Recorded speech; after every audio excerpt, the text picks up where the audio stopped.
começar, como sempre, vamos fazer um resumo daquilo que vimos na aula passada. Começamos falando de operadores, mostramos operadores aritméticos, os relacionais, os lógicos. Falamos de incremento, decremento. Nos incrementos, vimos os casos de pós e pré-decremento. Falamos da definição de uma constante e qual é a diferença de uma constante e uma variável. Já agora, alguém poderia me dizer qual é a diferença entre constante e variável?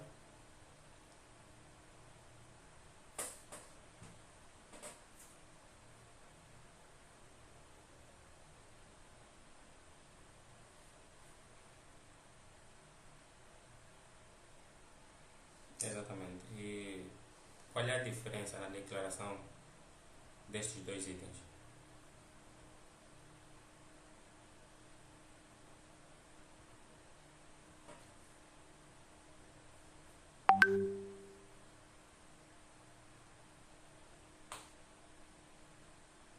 Perfeito. Sim, senhor. Isso é bom. Depois vimos as wrappers, né? Que são classes que basicamente representam as variáveis dos tipos de dados primitivos. Falamos também da sua utilidade, que ela é principalmente útil naqueles casos em que se precisa trabalhar com um dado do tipo primitivo, ou seja, com um objeto do tipo primitivo. Então, as wrappers existem para isso, mais do que permitir trabalhar com dados do tipo primitivo como objeto, elas trazem métodos que facilitam algumas operações, como conversão e tudo mais. Apresentamos as classes wrappers para cada um do tipo primitivo de dados. Depois das wrappers falamos dos castings, que é nada mais do que a conversão de um tipo de dado para o outro, como isso é feito, levando em conta que essa conversão depende da compatibilidade dos tipos que estiverem a ser convertidos. Falamos de inferência. Nesse tópico eu queria ouvir de alguém. Quem pode fazer um resumo sobre o que falamos acerca de inferência?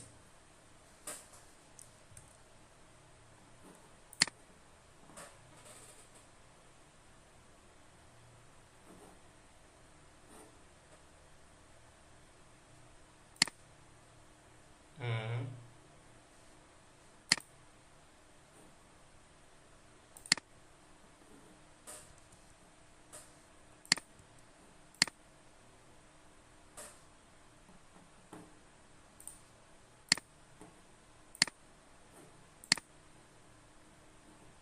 Exatamente.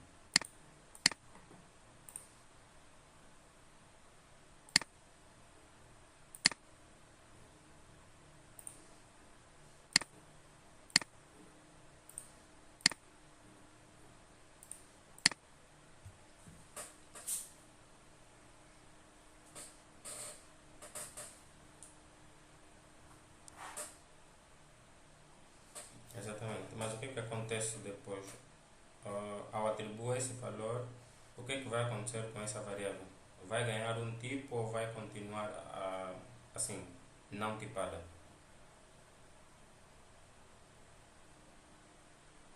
Exatamente.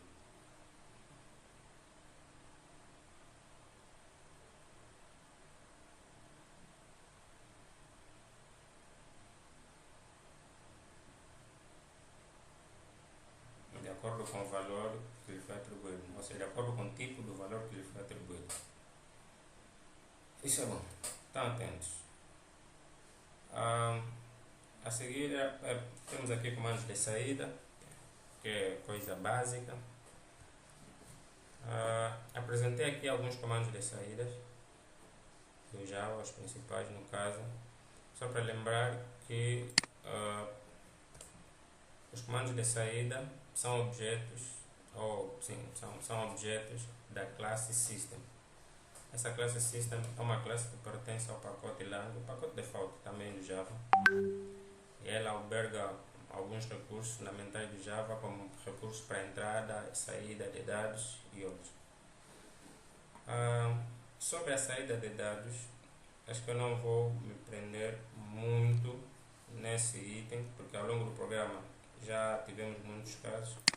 Deixa eu ver aqui o meu IDE. Boas. Temos aqui os métodos print, system.out.print, o println, o printf e por último o write. Vocês já conhecem esses métodos, certo?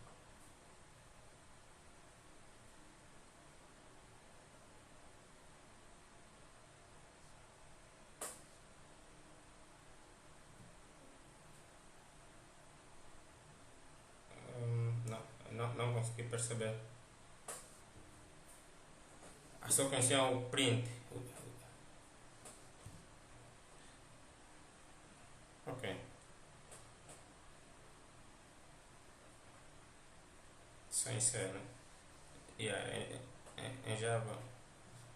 Em Java também tem o printf. O print exibe uma mensagem, né? Porém mantém um cursor na mesma linha em que a mensagem foi impressa. Vamos começar aqui com exemplos rápidos. Tenho print, mensagem 1, mensagem 2. Vou usar o print e não o ln. Comando print mostra a mensagem e mantém o cursor na linha em que a mensagem foi impressa, fazendo com que o conteúdo que vir a seguir será mostrado na mesma linha. Como podem ver aqui a saída, escreveu mensagem 1, mensagem 2, todo o conteúdo na mesma linha, mesmo a gente ter escrito as mensagens em comandos diferentes. Esse é o print. O println é nada mais do que imprimir uma mensagem com um ponto parágrafo no final. Nós sabemos o que o ponto parágrafo faz, automaticamente muda de linha, o que quer dizer que toda a instrução, toda a mensagem que vir depois do ln será impresso numa nova linha. Aqui está a escrever println, a mensagem 1, já a seguir escrevi apenas print, mas ele coloca a mensagem 1 e na linha a seguir a mensagem 2, diferente do primeiro caso em que ele mostrou todas as mensagens na mesma linha. Printf. O printf tem o mesmo comportamento que o printf no C. É uma impressão formatada. Tal como funciona no C, funciona também aqui no Java. Ela é formatada porque permite alterar o formato da mensagem que é impressa. Vou escrever aqui. Esse é o printf.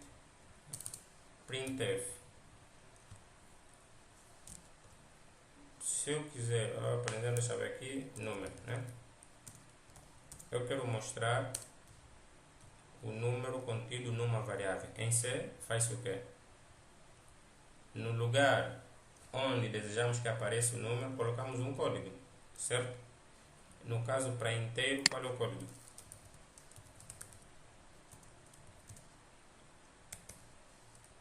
D. Então, vou colocar %d e no final, vírgula, a minha variável. Aqui, o printf não tem segredo. Tal como funciona em C, funciona em Java. Tá? Ele mostrou aqui número 12, juntou com a mensagem 2, porque a mensagem 12 é apenas um print. Vou comentar.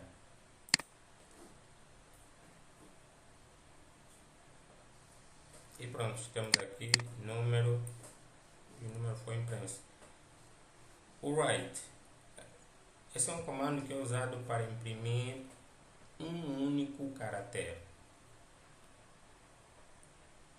E este comando ele recebe como parâmetro um número inteiro. Ou seja, antes mesmo de pegar o write, para o printf está aqui os comandos, porque no C, por exemplo, não tem byte, não tem short. Então poderia ficar a questão: qual é o código de formatação para esses tipos? Todos os tipos de dados correspondentes a números inteiros, o código de formatação é o D, é o do número inteiro, seja byte, short, int ou long. usa a mesma formatação D. E os tipos que representam os reais, no caso float e double, usam também a mesma formatação que é o F, percentual F.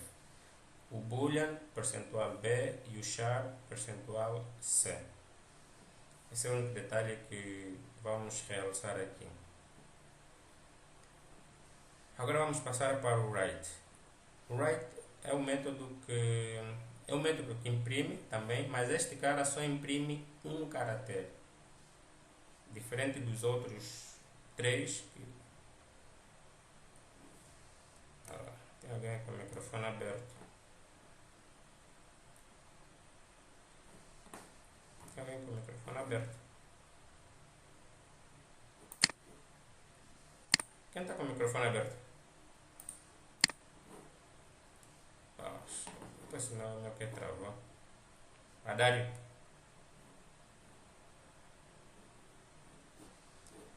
Pronto. Aqui o meu meeting travou. Ok. Tá bom. Desliga só o microfone, por favor. Estava a falar do write, que é usado para imprimir um caractere. Vamos ver aqui o write, o nosso cara write. Mas atenção que o write tem uma particularidade. Sempre que você for usar, deve em seguida chamar o flash. Por quê? O writer ele simplesmente escreve o conteúdo, vamos assim dizer, no buffer, mas ele não tira do buffer para ser impresso, diferente desses outros comandos que ele coloca no fluxo de saída e automaticamente imprime, tira no fluxo de saída para a tua tela. Já o write não, ele manda para o fluxo de saída, espera por um recurso externo que lhe tira do fluxo de saída. Por isso deve sempre de seguida usar o flash. Como é que é? Igualzinho aos outros, também na class system.out.write. Atenção que ele imprime um caractere, mas ele recebe, ou seja, o valor que ele vai imprimir, ele vai receber no formato numérico. Lembrando que na aula passada nós falamos que todos os caracteres têm um número equivalente. Exemplo, vou escrever aqui um char, posso colocar aqui letra, né? E vou lhe passar já a letra A. Vou dizer que este cara imprime letra. Vamos executar, deixa eu comentar isso aqui para não termos muita confusão na saída. Abro uma outra console. Vamos ver o que é que vai acontecer. Mas dizer que esse caractere é esperado que não seja impresso. Porque chamamos o write, mas não chamamos o flash. Lembrando que o write, ele pega o conteúdo, manda para o fluxo de saída. Nesse momento, essa letra já está lá no buffer. Só está à espera que seja emitida. Para isso, vou ter que chamar agora o out.flash.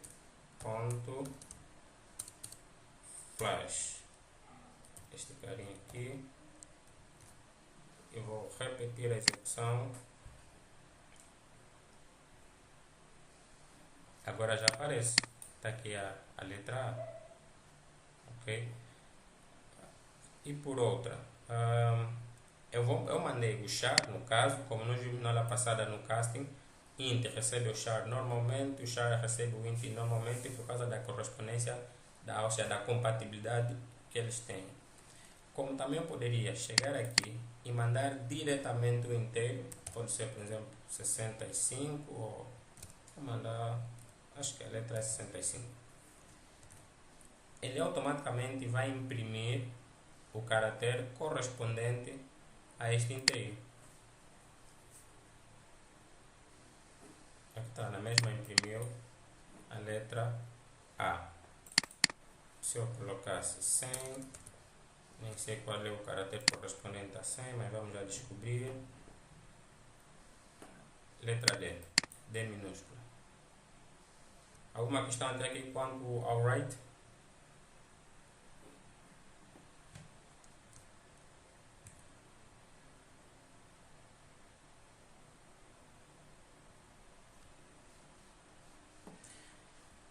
write é um comando de saída, mas é um comando de saída que só imprime um caractere.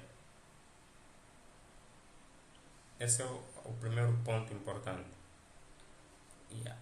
Mas ele é um comando que, para que o conteúdo seja impresso, precisa chamar este método, o flash.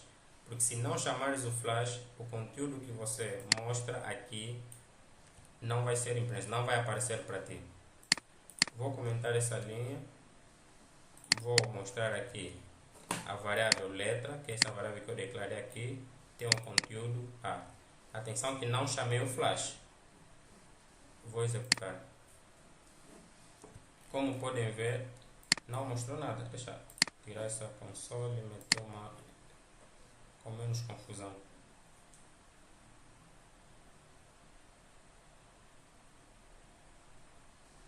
Como vocês podem ver, o programa foi executado e a letra A não foi mostrada. Por quê? Porque eu não chamei o flash. Este comando de saída precisa sempre ser acompanhada pelo flash para que a mensagem que você lhe passou apareça. Do contrário, não vai aparecer. Se eu colocar o flash e voltar a executar, já aparece aqui a letra A. Eu poderia pôr aqui N impressões e vos lembrar que esse cara, ele imprime caractere. E na aula passada nós vimos que todo caractere corresponde a um número. Ele recebe, na verdade, um número e imprime o caractere correspondente. Mas como os dados do tipo caractere e inteiro são altamente compatíveis, é indiferente mandares aqui um número, ou um inteiro, ou um char, ele imprime na mesma o char correspondente. Certo? Estamos juntos até aqui, né? Lembra de quando fizemos esse teste? Convertendo o inteiro, ou passando o inteiro a um char, ou um char a um inteiro. Lembram-se disso? Ou tem alguma dúvida quanto a essa questão? Pois, então para ele passar um char ou um inteiro é indiferente por causa dessa alta compatibilidade. Yeah. Para ele é indiferente passar um inteiro ou um char, porque tem uma alta compatibilidade. Na mesma ele vai conseguir imprimir o inteiro correspondente. Logo eu posso passar aqui o char, a letra, posso passar aqui este número, passo aqui o 67 e passo aqui o 100, por exemplo. Se eu não colocar o flash, repito, que este camarada aqui, basicamente, é o segredo de tudo isso. Como vocês podem ver, ele imprimiu, acho que comentei depois de executar, mas pronto. 1, 2, 3, 4 linhas.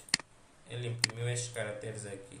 O A do A, 1 é esse emoji, o 67 é o C, o 10 possivelmente tem um espaço ou qualquer outro caractere que não tem forma física. E é isso sobre o write. Alguma questão?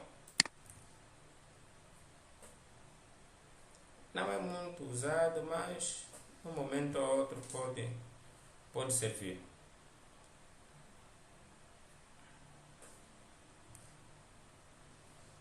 Letra B. B.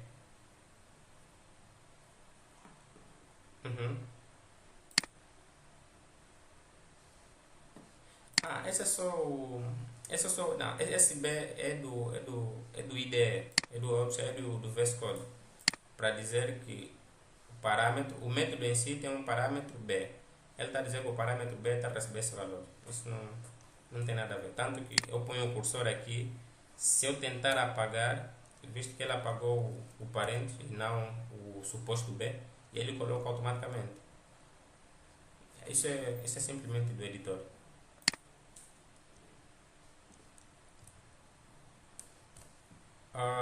Nos comandos de saída em Java tem, assim como em C, você também tem caracteres de escape, né? Acho que tem, sim. O Paulo, você quer o CMN, caractere de escape, já nem me lembrava. Então, nós temos aqui os caracteres de escape. Barra N, como sabemos, é para quebrar a linha. Barra T é para tab. Barra R, retorno, né? Barra B, backspace, retrocesso, ou seja, apaga um caractere. Barra barra, coloca uma barra. Essa aqui coloca aspas simples e essa aqui coloca aspas duplas e o outro coloca aspas simples. Tirando barra N, que vocês já conhecem. Mas qual? Dos que tem que vocês conhecem?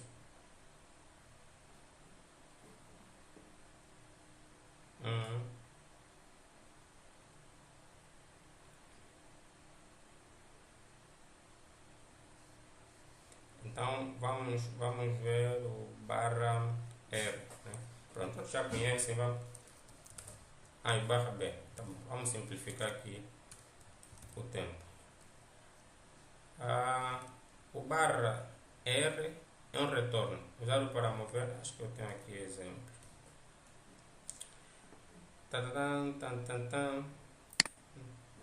Esqueci aquele exemplo. Vou colocar aqui, por exemplo, a letra A, barra R, depois a letra B. E já vamos ver a saída. Vamos entender porque que ele é chamado de retorno. Esse é o barra R, ok.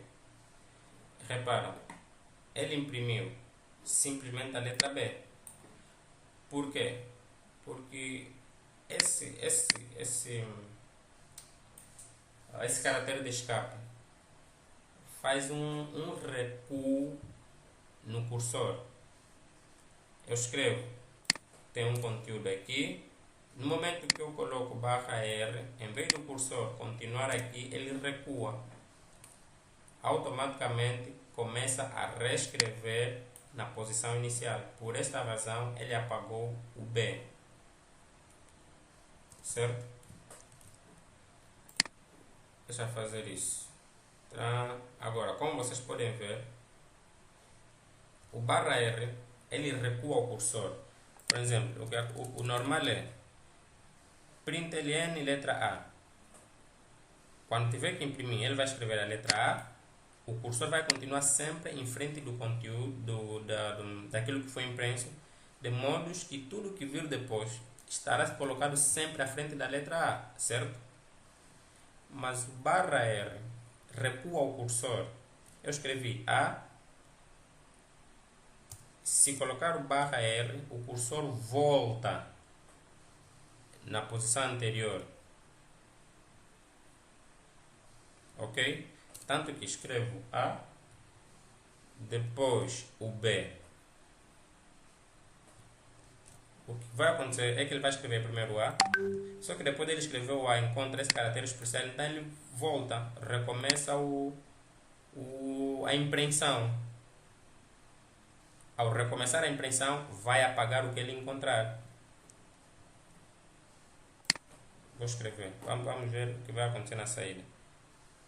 Só escrever o B, porque ele escreveu primeiro a letra A, depois de escrever a letra A, recomeçou a impressão e escreveu a letra B.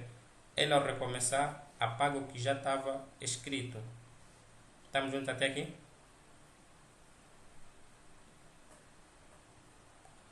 Mas se eu colocar espaços antes da letra A, eu vou, apesar de ter escrito o B depois do A, mas ele vai imprimir o B antes do A.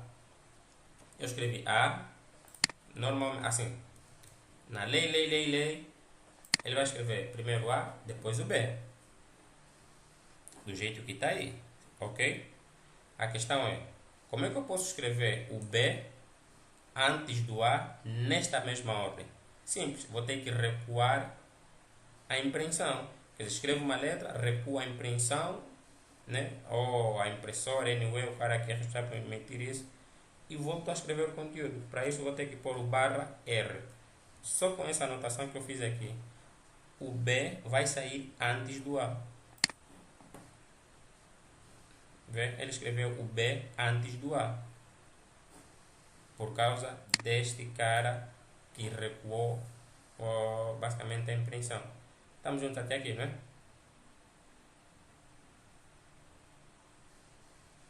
exatamente. Por causa do espaço que eu dei também antes da letra A, porque se logo o primeiro caráter da impressão fosse a letra A, como nos primeiros exemplos, ele teria apagado. Só não apagou porque eu coloquei espaço. Eu recuei a impressão e ele começou a imprimir nos espaços em branco que eu deixei. Vamos? Depois temos o caráter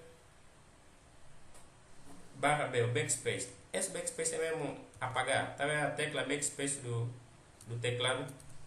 Yeah. Tem o mesmo efeito. Vou escrever AB barra B.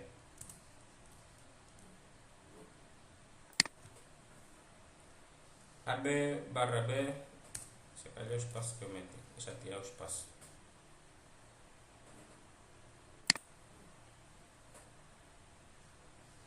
AB barra B. Não apagou. Não apagou, não apagou, não apagou. Por que o carinha não apagou?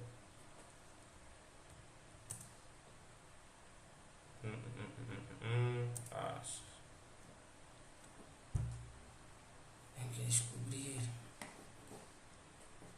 Tá bom, deixa lá tentar. Vamos lá ver porque que ele não apagou. Mas o barra B é o backspace. Ele recua um caractere, ele tem que apagar um caractere. Por que não apaga? Não sei. Apagou um caractere?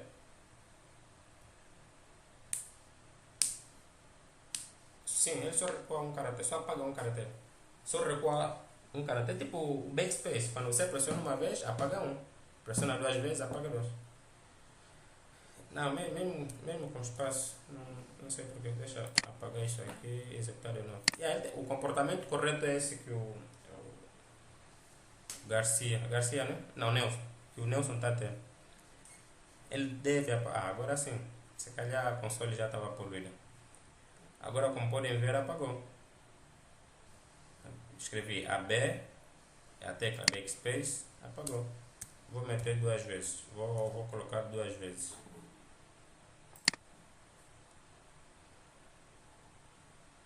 De novo, tem que terminar mais isso. Vamos lá, novamente.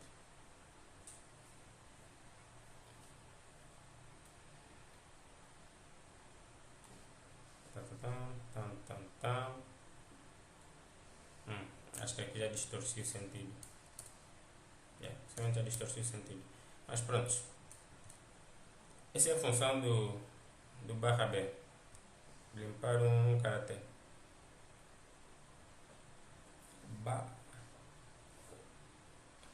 Ele está a substituir o caractere, né?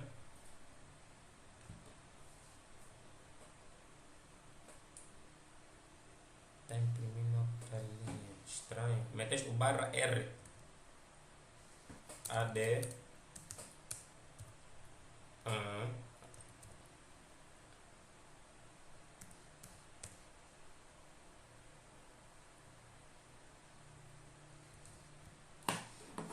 Vamos ver o comportamento. Estranho. Para mim teve um resultado diferente, como podes ver. Estás a executar com NetBeans, né?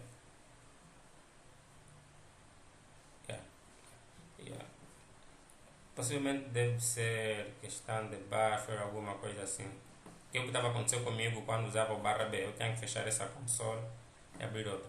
Escrevi exatamente o que ele está. Estás a usar println, printn, ou print simples ou printf. É indiferente. Deixa eu ver aqui para ter o mesmo código. Vamos ver se vou ter o mesmo resultado. Continua a ter o resultado esperado. Que ele fez? Ele recuou a impressão e substituiu os primeiros caracteres que foram impressos. O R deve ser minúscula.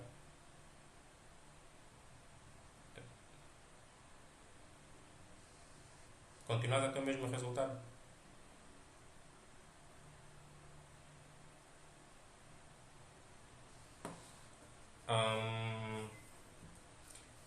Executa o programa pelo CMD.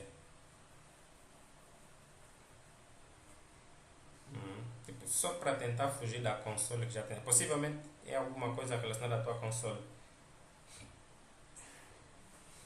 Se reparaste no caso anterior, quando eu estava a mostrar o barra B, inicialmente ele não estava a apagar a letra B. Mas depois de eu fechar essa console e reexecutar, já estava a ter o comportamento esperado.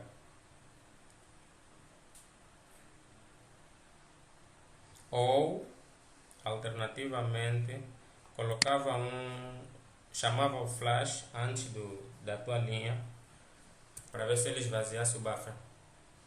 Isso é um truque bom como também não sei. Porque pode-se dar o caso de ter por aí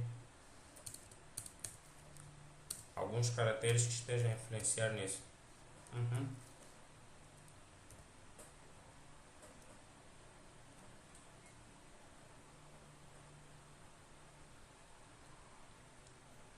O flash não tira, não apresenta dados.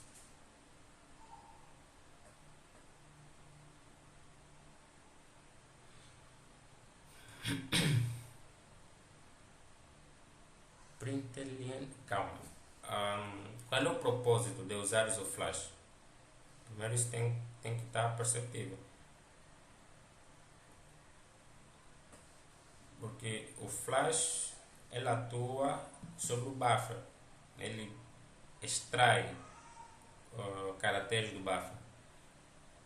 Por isso é que visto que quando usamos o write, tivemos que chamar depois o flash, que é para poder tirar aqueles caracteres que estavam no fluxo de saída e apresentar. Mas também, em alguns casos, usa-se, né, como artifício. Não é algo assim da lei, pronto. Tira-se benefício dele extrair caracteres do buffer ou do fluxo de saída para, em alguns casos, limparmos o buffer e não termos resultados inesperados. Não sei se isso acontece bem. Quando você acha que é ao ler um inteiro, quando você tem umas tantas entradas, tem um momento que se você colocar, ou estiver a pedir um caractere, aquela linha é saltada. Lembram-se desse erro famoso? Não sei, né? Não tem quem programa em C e nunca teve essa situação.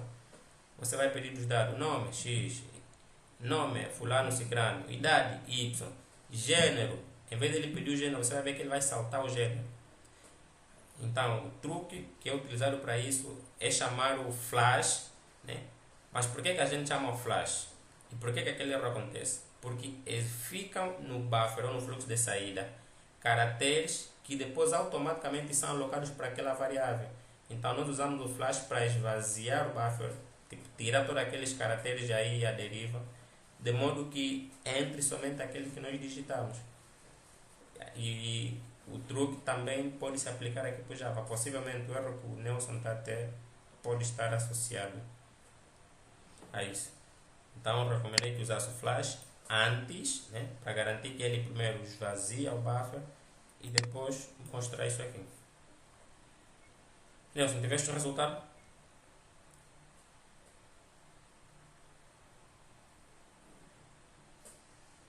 Mesmo executando pelo CMD?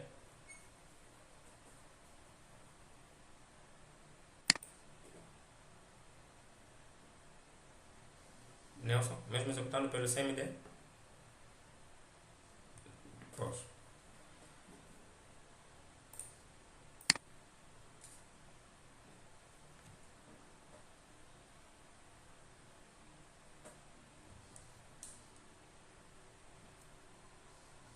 O resto, o Garcia, o Paulo tentaram também, não estão a ter resultados inesperados, né? Ou não tentaram ainda? Estão a ter? Ah, ok. Tranquilo.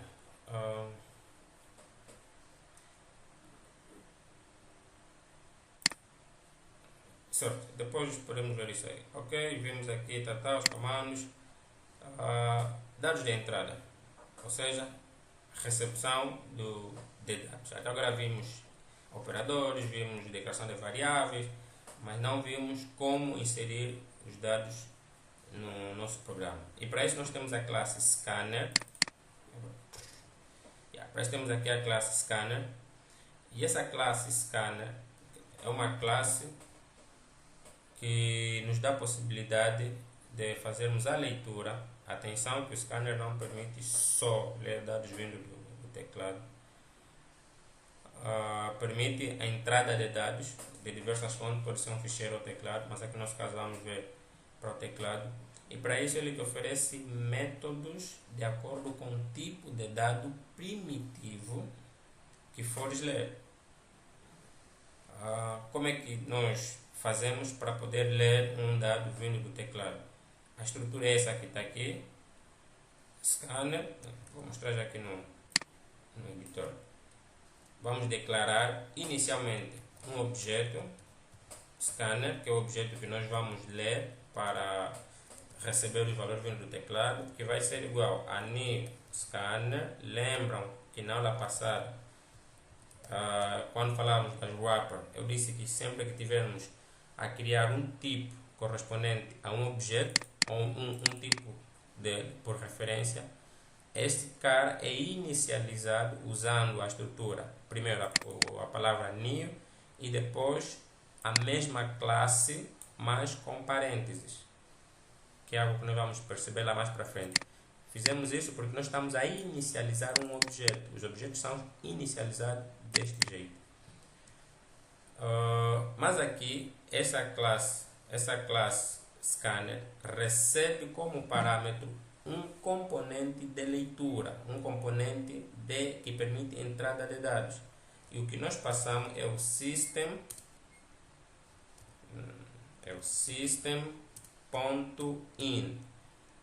Diferente do que nós já temos visto até agora, que é o system. Uma coisa que não está bem. Isso. Diferente do que nós temos visto até agora é o system.out.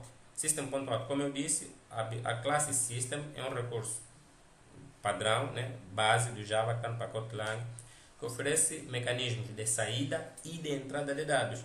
Então, quando é para saída de dados, é system.out.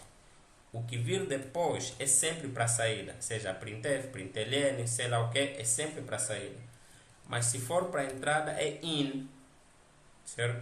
O que vir depois é sempre para entrada, seja read, sei lá o que for, mas é sempre para entrada. Então, essa classe recebe como parâmetro um objeto de entrada de dados. Então, nós estamos a passar o system in, porque nós vamos receber os dados que serão inseridos pelo teclado. Depois daqui, feito isso, temos o nosso objeto preparado para receber os dados. E como é que nós fazemos a recepção destes dados? Ok, chamando o objeto que foi declarado, nesse caso scanner. Vou fazer aqui. Scanner. Ponto. Depois de chamarmos o próprio objeto, vamos chamar o método responsável por ler o tipo de dado desejável. Lembrando que para cada tipo de dado primitivo ele tem um método específico. Todos esses métodos começam com a palavra next. Next, next, next, next, next. Next a seguir o nome do tipo que nós pretendemos ler.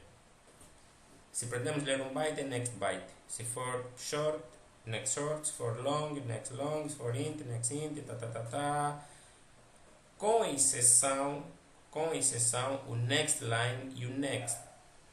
Mas também esse caso é uma exceção, porque estes métodos permitem ler string. E repito aqui que string não é um tipo de dado primitivo. Por essa razão, temos aqui uma exceção na nomenclatura para a leitura das strings. Fora isso, o resto é só next, seguido do nome do tipo que pretendemos ler. Volto a lembrar uma convenção na declaração de variáveis na nomenclatura, ou seja, volto a lembrar o conceito do camel case. Pronto, para simplificar aqui as coisas. O byte está em maiúscula, o short está em maiúscula, não porque é uma wrapper, mas simplesmente porque aplicamos aqui o conceito de camel case. Paulo, eu lembro-me de teres perguntado acerca, acho que foi na primeira aula, eu falava de alguma coisa que já não me lembro ao certo, e você fez menção disso. perguntaste se ia usar o ponto next, e depois o byte tinha letra maiúscula e tudo mais. Ok, a resposta é o byte, o short, os tipos aqui estão com a letra maiúscula simplesmente por uma razão. Por, na primeira, yeah. Eles só estão em maiúscula porque adotou-se o padrão camel case e nada mais. Não é porque é objeto, não é porque é classe, não é porque não tem ciência aqui. A razão é porque adotou-se o camel case. Se fosse o snake case, não seria maiúscula, teríamos aqui um underline entre as palavras, certo? Então, feito isso, eu vou declarar já de antemão aqui umas tantas variáveis. Vamos lá. Byte. Não percebi?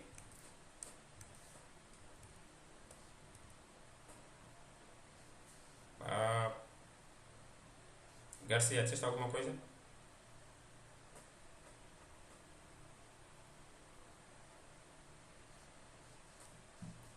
Alô? Está a me ouvir?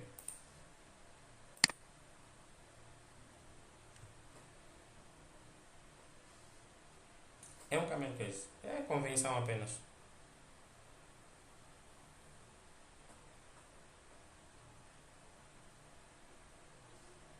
Deixa ele ouvir, Nelson. Com maiúscula.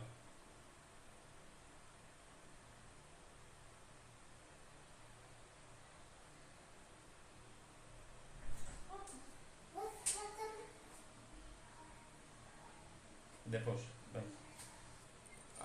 Estavas a procurar onde escreveste o int com minúscula.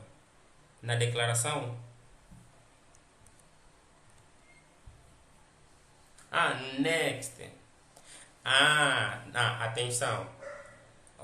Um método deve ser chamado tal como foi declarado, ou seja, tal como ele foi escrito.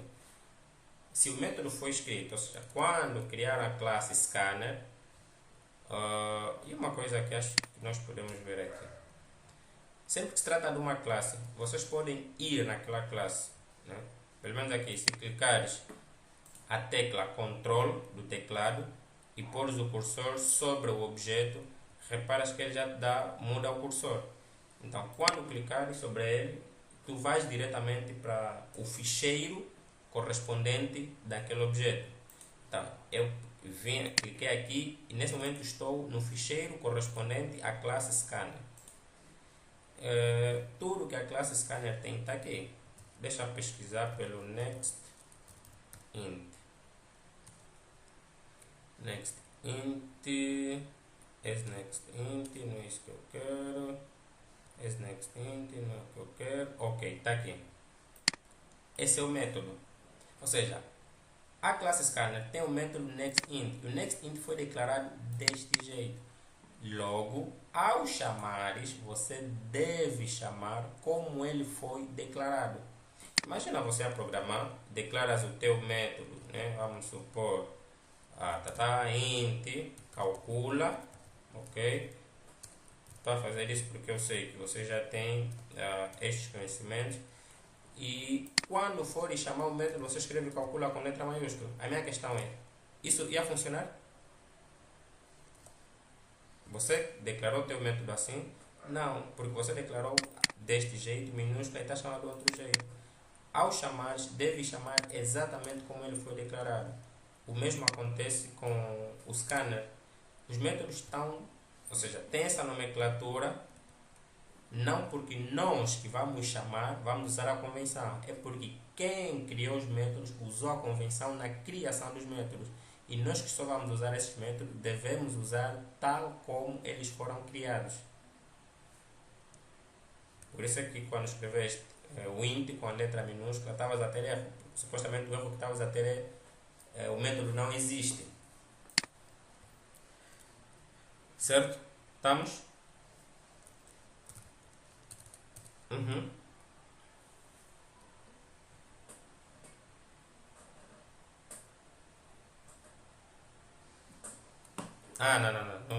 Não pode. Não faz isso. Estás a falar a vida. Também não vais conseguir editar essa classe. Selecionei isso, tentei apagar, estou a tentar escrever, não está me permitindo. Estou a tentar apagar, está aqui a pressionar meu teclado, ele não te deixa. Não consegues alterar as classes nativas do Java. Podes alterar classes criadas, né, por ti mesmo ou por um... Ou seja, classes do projeto que estás a desenvolver. Agora, classes que não foram ou são nativas da própria linguagem ou se calhar de uma biblioteca que você instalou, não consegues alterar. Uma biblioteca ou outra pode dar a possibilidade de alterar, né? Porque pode ser uma biblioteca criada por um dev por aí, meteu na internet e é aplicável. Mas pronto. Agora, vou declarar aqui para declarar muito int. Vou declarar agora long, só para variar. Não vou inicializar, vou declarar. Não, vamos fazer assim. Declarar aqui string, nome, né? Int, idade, para ficar mais real, e char, gênero. Boas. Eu venho aqui, vou fazer um programa que pede estes dados. Por uma questão de percepção, vou inicialmente escrever uma mensagem para eu saber qual valor eu estou a inserir e de seguida vou fazer a leitura deste dado vindo do teclado. Todos os métodos do objeto scanner recebem o valor que vem do teclado e depois retornam este valor para que sejam armazenados numa variável. Então vou escrever aqui a variável nome igual ao meu objeto de leitura scanner. Vou ficar aqui. E uma outra coisa. O que acontece se eu mudar o nome deste objeto aqui, scanner? Será que dá erro?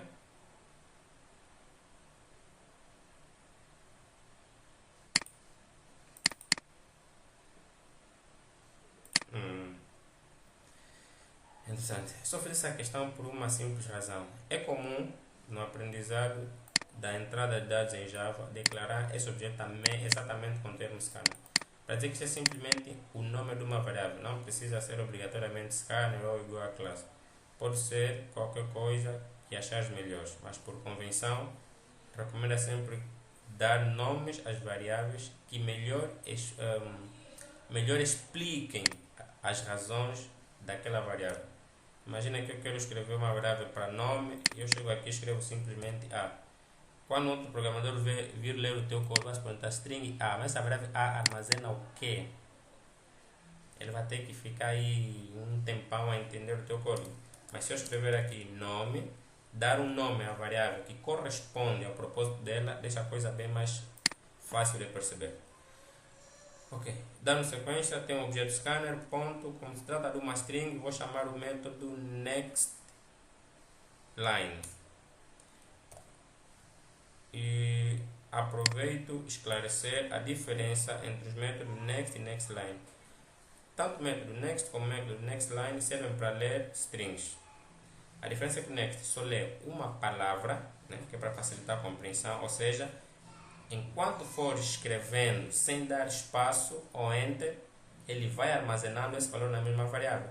No momento que deres espaço, todo o conteúdo que vir depois do espaço será descartado. Este é o comportamento do next. Vamos começar com ele para comprovarmos isso. Agora, vou ler a idade. Idade como é um inteiro. Qual é o método que eu vou chamar? Next que é?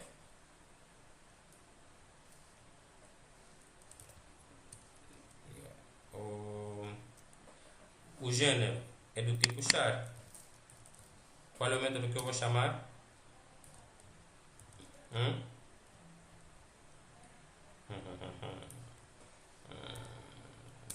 Atenção, não existe next char.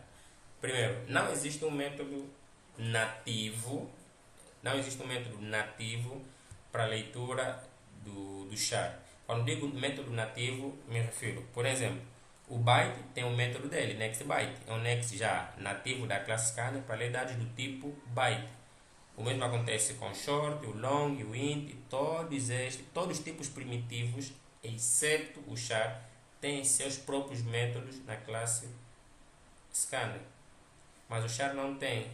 Logo, para lermos um caractere do tipo char, o que faz é um artifício. Ou seja, eu vou explicar o artifício. Aqui nós lemos chamando, na verdade, o método next, que é o método para ler uma string, ok? Next. Esse método lê uma string, mas o nosso dado aqui recebe apenas um caractere. Ele já dá erro porque estou a dizer assim, você está tentando atribuir string a um caractere, não funciona. Então, como é que eu vou fazer? De seguida, vou colocar aqui ponto char at. O char at é um método da classe string que te permite tirar apenas um caractere na string de acordo com uma posição, certo? E já agora eu indico aqui a posição 0. Para compreender melhor o char at, vou comentar primeiro isto e vamos fazer, vou mostrar aqui um exemplo de char at. Printf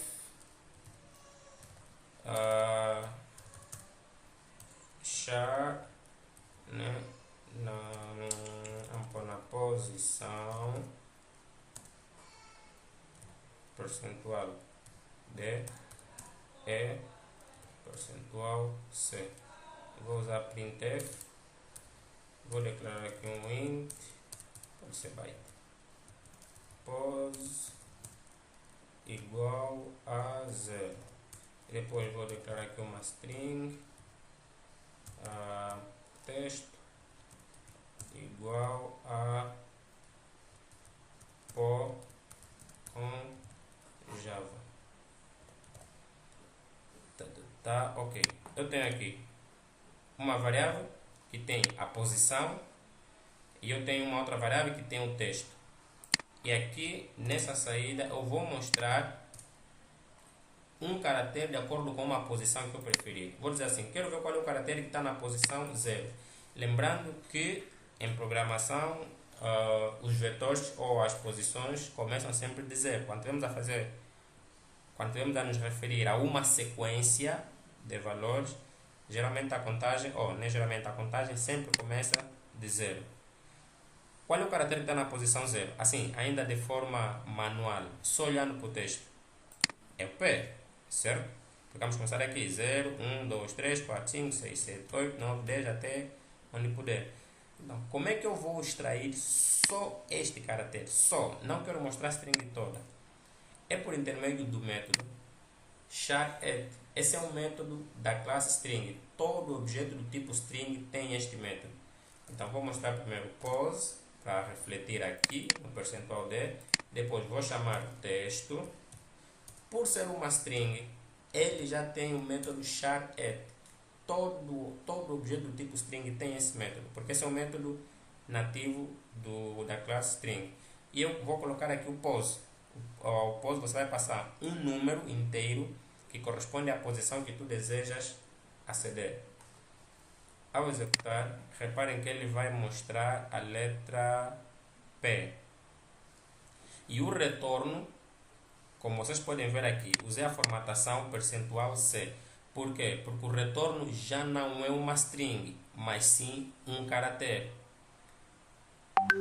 Ele mostrou char na posição 0 é P. Ok, good. Agora eu quero char na posição... vou chutar aqui uma aleatória. 6.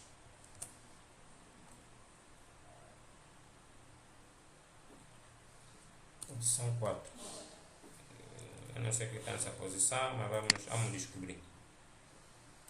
Posição 4. 0, 1, 2, 3, 4. C. Mostrou C. Não alcançou o espaço. 0, 1, 2, 3, 4. Sim. Acho que ele saltou o espaço. Yeah. Tá, né? Uhum.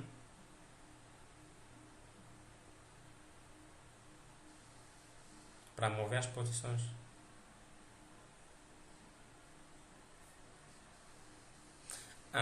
lembra que string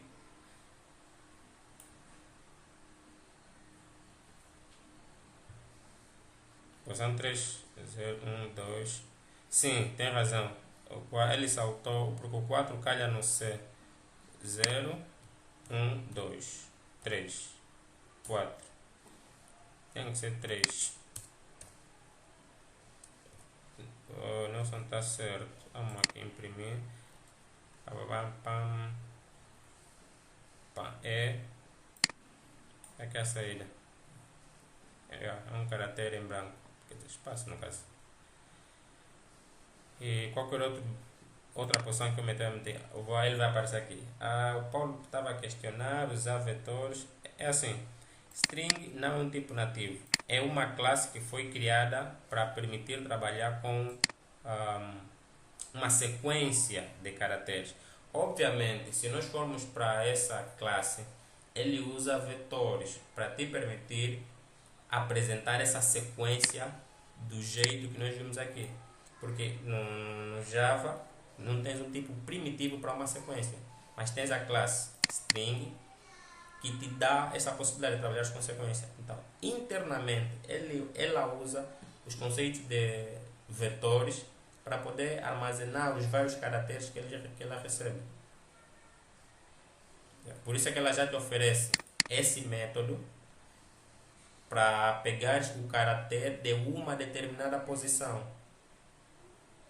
Se nós formos na classe, se formos explorar essa classe, vamos procurar aqui pelo método char_et. Pois, esse aqui, estás a ver? Está aqui o método char_et. Esse método retorna um char, recebe um inteiro como parâmetro, chama esse método e sei lá o que, depois chama isso, depois teríamos que estar aqui a girar, começar a ir método a método. Esse método recebe um vetor de byte, índice da posição, check, tem mais um outro método, depois, estás a ver? E se nós começarmos a entrar, depois vamos nesse método. Se mergulhares aqui dentro da classe string, você vai encontrar. Ele simplesmente abstrai tudo isso aqui nesta classe e te facilita a vida. Ok, então, feito isso, se já compreenderam o método char_et, então já compreendem por que ao lermos um char nós fizemos isso. Na verdade é um artifício que se aplica. Você pega a string toda por intermédio do next, depois tiras só o caractere da primeira posição, guardas nessa variável. Até aqui temos os dados lidos. Vamos lá, printf nome, vou concatenar nome, depois idade, aqui gênero, aqui idade e aqui gênero. Boas, deixa eu tirar essa tela que já está poluída. Vamos correr uma. E. Não está detrás da bandeira. O programazinho está demorando assim. Ok, nome. Opa. Usei printer. Pronto, não faz mal. Vamos por aqui. Anacleto. Mimoso. Enter. E R. Tá, já aqui. Input mismatch, erro de compatibilidade. Vamos ver o que é que se passa. Nome Anacleto Mimoso, idade, entry, main, until, input mismatch, scanner, java, na linha 16. Idade de que tipo? Idade inteira. Esse carinha aqui. Alguém tem uma ideia do que está acontecendo? Paulo, gostaria de ouvir de ti primeiro.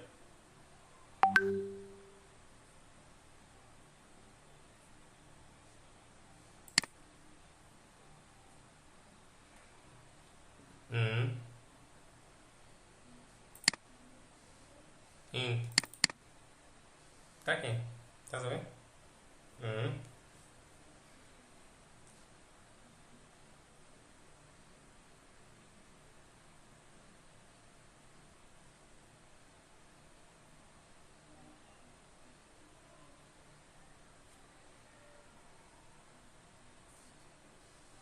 Estás a testar na tua máquina? Aham.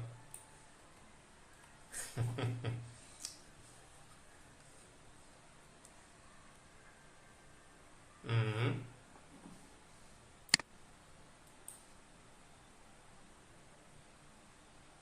Hum.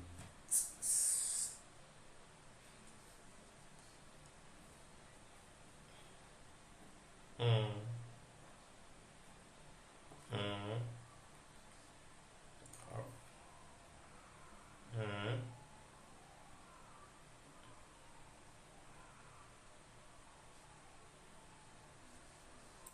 Hum.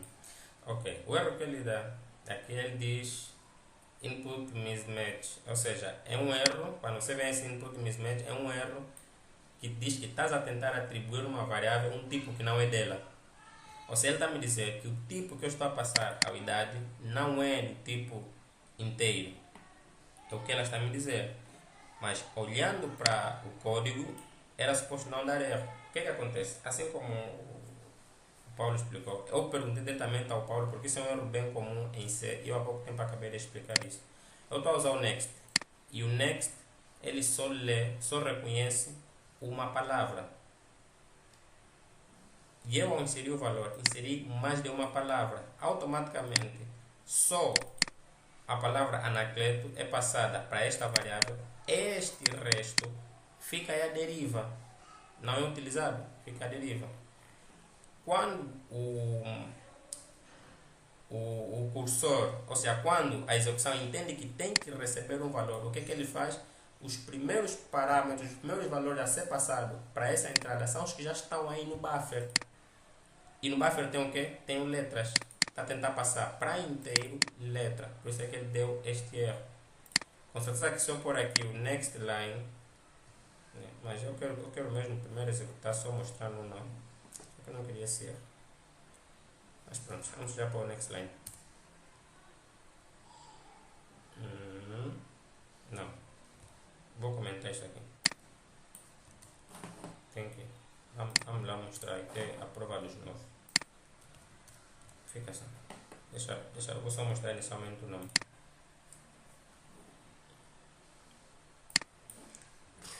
Eu de novo noutra linha. Não gosto disso. Vou parar a execução. Deixa eu tirar aqui ln. Ok. Vamos fazer algo bonito. Está melhor assim. Vou escrever Anacleto de novo. Mimoso. Só mostrou Anacleto. Conforme podem ver. Quer dizer que esse mimoso não foi descartado. Está aí no fluxo de entradas. Esse texto todo. Tanto que quando eu descomentar esse cara, exatamente, só está a esperar a primeira oportunidade de sair se manda. Isso é tipo aqui na banda. Basta ter passaporte, a primeira oportunidade e tocaste. Então, esse texto também só está aí mesmo à espera a primeira oportunidade dele, vai estar sair. Só que a próxima entrada é a idade, é do tipo inteiro. Então ele começa a dar esse erro. Logo, eu tenho que mostrar. Eu tenho que mostrar com ln, mas não é o caso, vamos já mostrar aqui assim. Agora vou pôr ln, idade, gênero ainda está comentado. Só vou, tá bom? Deixa eu tirar essa tela que já está poluída. Vamos executar de novo. Então,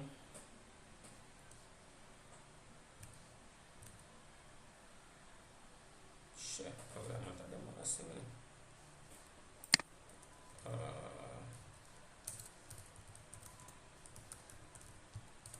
Tá, agora passou. Idade, 21, gênero, M, Enter. Aqui tá. Não, aqui mesmo agora mostrou completo. Por quê? Porque já estou a usar o next line. Idade 21, gênero, M, porque é o char. Até aqui, alguma questão? Nenhuma. Boas. Vamos falar agora da estrutura de decisão, que é uma das coisas bem importantes a nível de programação. São estruturas que servem para verificar uma determinada condição e decidir qual bloco de instrução ser executado. Em muitos casos vamos ter, deixa já criar uma outra classe em vez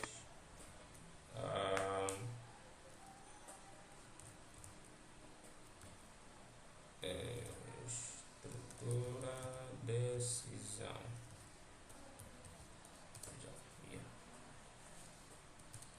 Em muitos casos vamos ter a necessidade de executar uma condição ou um código mediante uma condição. E sempre que tivermos essa necessidade, nós acabamos caindo aqui na história de decisão. E a história de decisão, né, que mais usa é praticamente o if, que obedece essa sintaxe que está aqui. If, entre parênteses, coloca essa condição desejada, depois vem um bloco de código que é executado somente se essa condição for verdadeira. Exemplo, eu tenho aqui um número, que tem o valor 2. E eu preciso saber se este número é ou não par. Como é que eu vou fazer isso? Vou usar o if, né, que é a nossa estrutura de controle ou de decisão. Eu vou colocar aqui uma condição. Se número... Quando é que o número é par?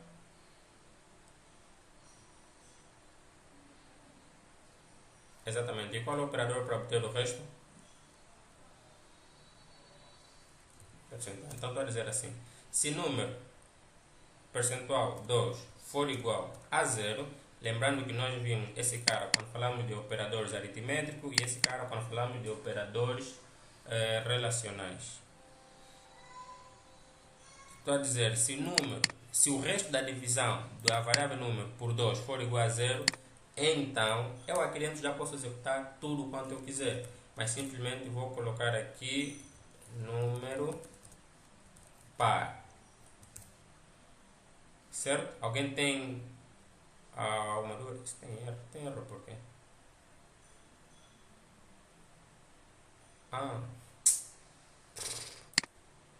Vocês não me falam. Não estão a dar conta do erro.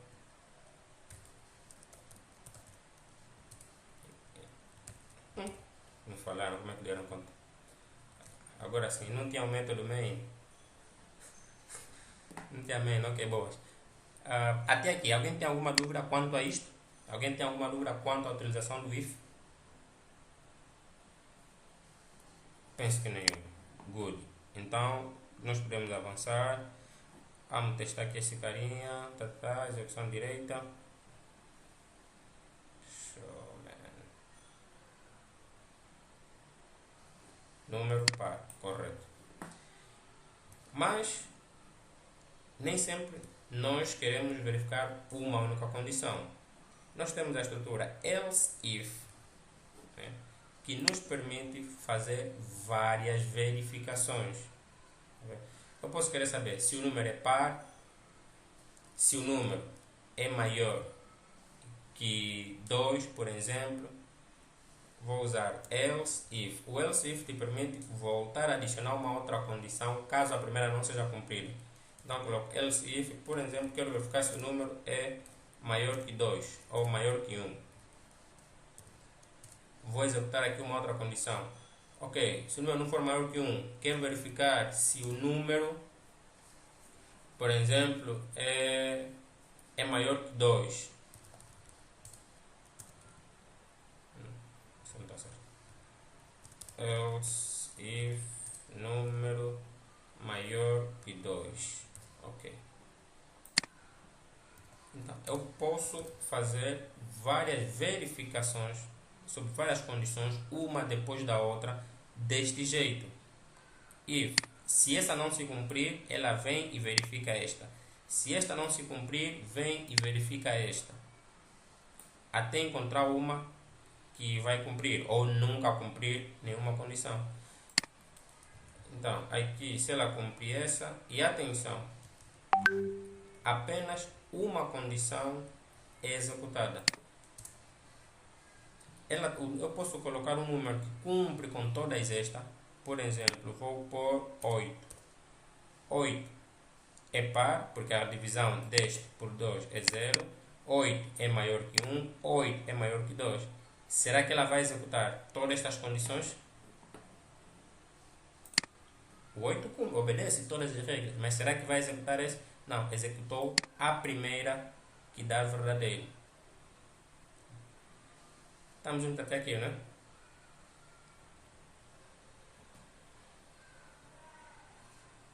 Ok, boas. E o else também temos aqui agora a opção alternativa. Tem a minha condição, por exemplo, vou pôr aqui menos 12.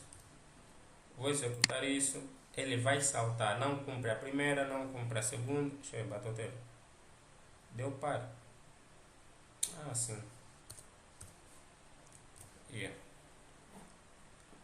Vamos ao 13. Esse aqui agora não cumpre de verdade. Não imprimiu nada, porque nenhuma condição foi impressa. E eu quero que, se nenhuma condição se cumprir, aconteça alguma coisa. Em onde entra o bloco alternativo, que é o else. O else é um bloco que só é executado caso nenhuma condição é cumprida. Yeah. Podemos pôr aqui número inválido. Pronto. Essa condição só é executada caso nenhuma das condições seja cumprida. Ele vai sempre cair nesta. Do contrário, se pelo menos uma, for cumprida, ele cai naquela. Então temos o if, o else if e o próprio else. Então, a estrutura de decisão é basicamente isso. E não obstante, temos também a possibilidade de usar isso de forma encadeada.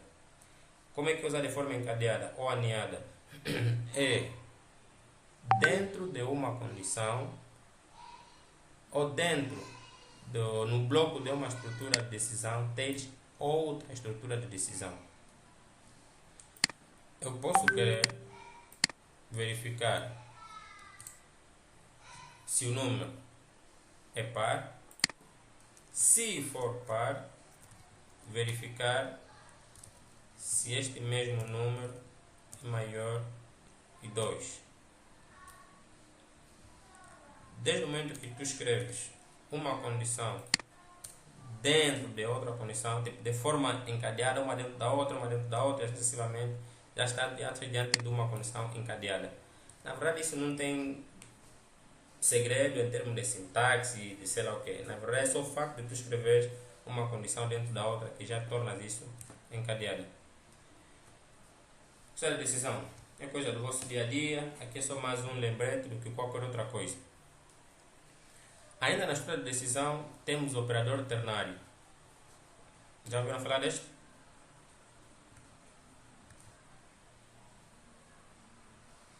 Ok, boas. Então, o operador ternário, sob que condição ele é usado?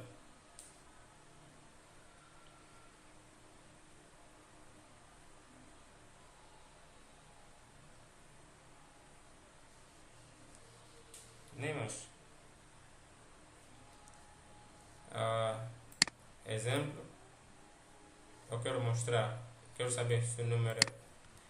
Vamos neste caso, vou dizer assim, tem um número, vou declarar uma variável string, vou chamar de paridade, que vai ser igual, vai receber par se a variável número for par e ímpar se for ímpar. Vou pôr número módulo 2, está a dizer que se essa variável for, se o resultado da divisão for 0, é porque ele é par. Então vai retornar o que é o valor par. Se não, retorna qual valor ímpar. Esse cara aqui é o 2 pontos. E aqui ponto e vírgula. Automaticamente, quando eu pôr a mostrar paridade, então eu estou a definir um valor guardar na variável paridade em função de uma condição, que é essa que está aqui. Se essa condição se cumprir, retorna o primeiro valor. Se não se cumprir, retorna o segundo valor. E como podemos ver, retornou ímpar. Se fosse um número par, ia retornar par.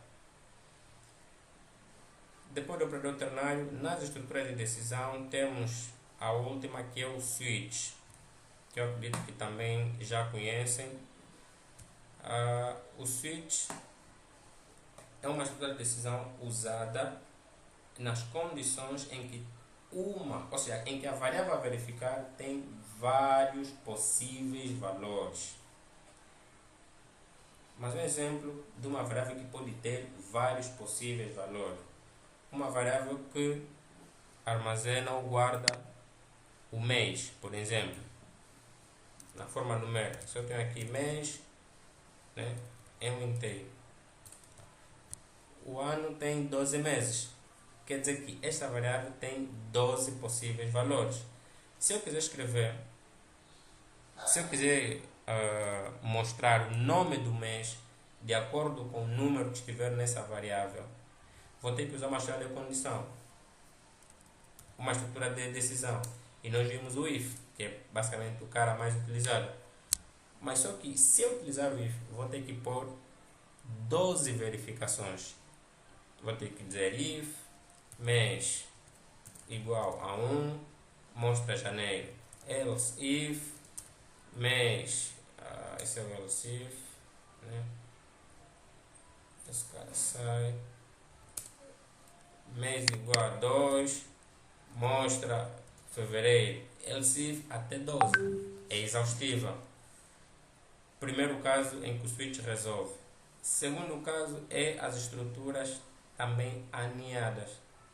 Então, para evitarmos essa exaustão toda, vamos usar o switch, que é também considerado como uma estrutura de múltiplas escolhas, onde vou simplesmente colocar aqui uma única vez a variável a multiplicar e vou fazer as verificações individuais, dizendo assim, caso o valor que estiver nesta variável for 1, não está inicializada, né? Ok, boas. Tá bom, fica aqui. Vou pôr 1. Caso o valor for 1, aqui consigo fazer o que eu bem entender. No caso, janeiro. Tem aqui o break. Para que serve esse recurso? Alguém pode explicar? Para que serve o break?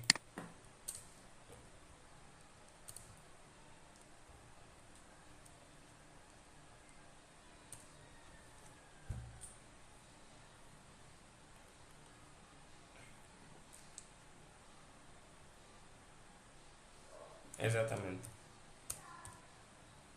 Serve para quebrar o fluxo da execução aqui. Aqui 5, 6, pronto, não vou chegar no 12, né? Mas temos aqui o case onde você indica todos os possíveis valores e todos os possíveis blocos a serem executados. Logo, a partir daqui, em função do valor que for inserido, um dos blocos vai ser executado. E essa instrução aqui serve para impedir com que o próximo bloco seja executado, porque cada bloco só pode ser executado caso a condição ou o valor que foi inserido corresponder com aquele bloco. A instrução default é que nem o else no if, é o bloco alternativo que só é executado se nenhuma dos casos acima for selecionado. Depois das decisões, temos os loops, que é as estruturas de repetição.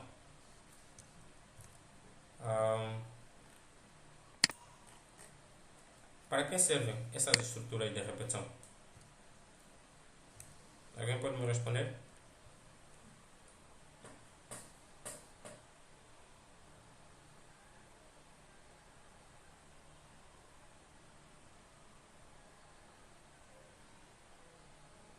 Ok.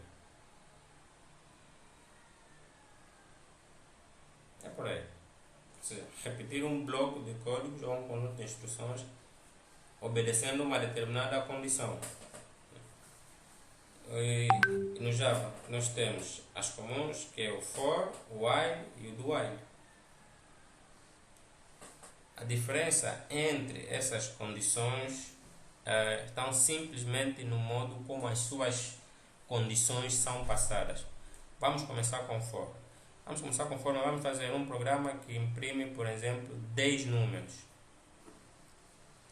Para imprimir 10 números usando o for ele é controlado por um contador e é uma estrutura que deve ser usada ou é usada quando conhecemos o número exato de interações que vamos correr. Eu sei que são 10 interações, então, ou iterações, vou usar o for.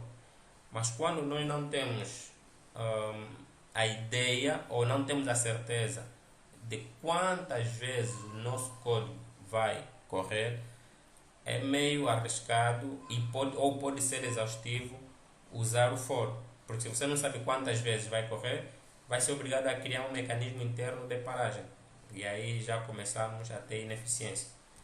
Então vamos lá, for. A sintaxe dele é iniciar.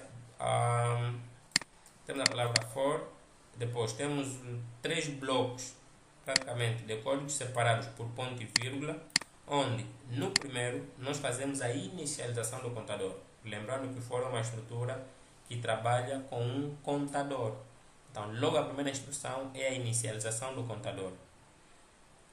A seguir é a condição. É a condição sobre a qual o ciclo vai correr. E no final é a atualização do nosso contador. Eu quero imprimir 10 números. Qual será a minha inicialização?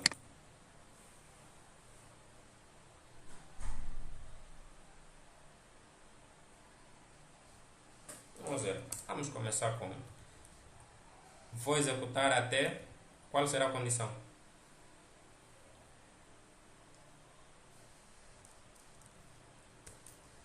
Menor ou igual a 10. E atualização. Pós-decremento. Tá bom? Ou vamos usar o pré-decremento? É isso que nós queremos. O que acontece se eu usar o pré-decremento? Se ao invés de pós-decremento, passo a usar o pré-decremento?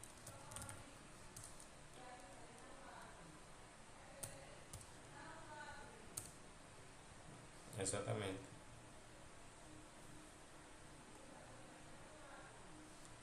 Pronto, então vamos deixar aqui como está.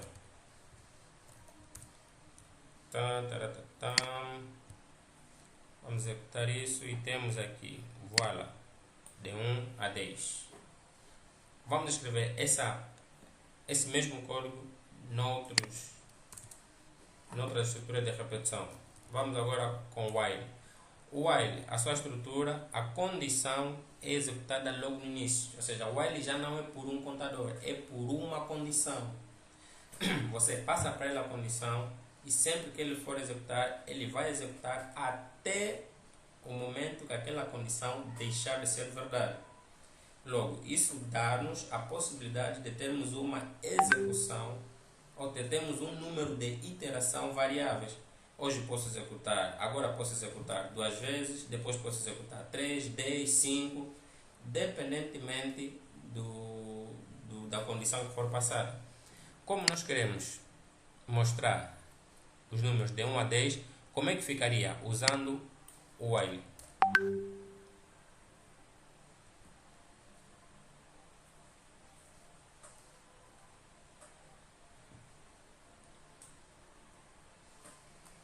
Vamos tomar uma variável para inicializar. Pode ser um int, o famoso i, 10, né? Assim é 1, né? No caso. Ok. E aqui, qual é a condição?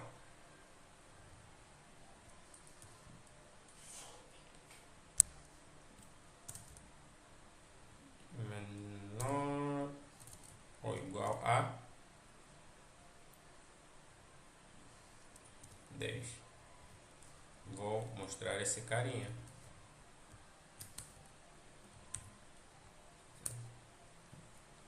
É suficiente?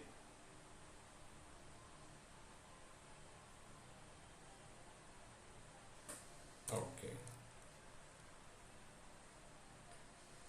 E recebe. Calma. Tá bem.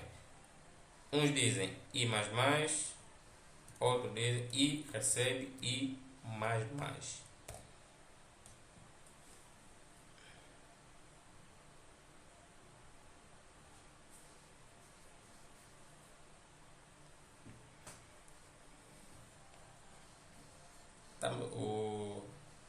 Não, Paulo não, Garcia.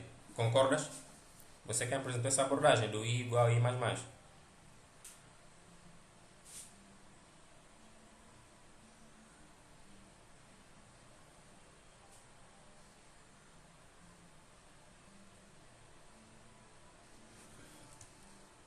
Ok. Vamos nessa abordagem. Mas antes de executar, vamos ir assim, um teste rápido. Qual seria o valor passado no I na primeira interação? I igual a 1, vamos verificar 1 é menor ou igual a 0, é. Vai mostrar 1. Depois chego aqui. O que acontece? Estamos a usar pré-decremento. Não, isso é pós-decremento. Pós-decremento, primeiro opera, depois incrementa. Estamos a dizer que primeiro ele vai pegar o I, vai passar para o I, para ela mesma, e depois vai incrementar. Quando voltarmos a executar, qual é o valor de I na segunda iteração? 2. Já é 2. Sim, 2, porque apesar. Ou seja, ele peguei o valor de I, passei para ela mesma. Só que depois ela mesma cresce. Estamos na mesma variável. Mas vamos lá, vamos executar e ver o resultado. Se der alguma coisa inesperada, vamos procurar entender. Loop infinito. A memória já está a bazar essa hora. Agora você deixa o computador executar, vai dormir. Loop infinito. Vou interromper.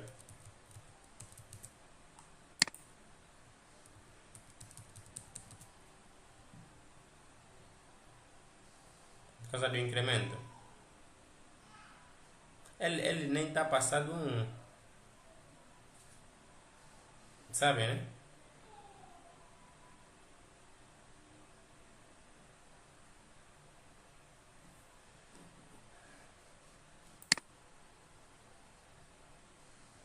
Paulo, pegaste? Eu, Paulo, não, Garcia. Então, aqui seria O mais 1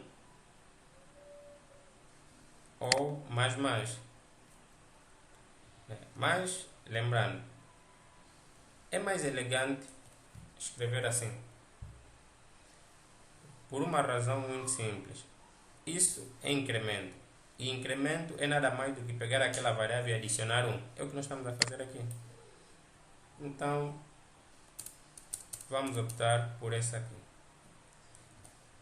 E vamos voltar a executar.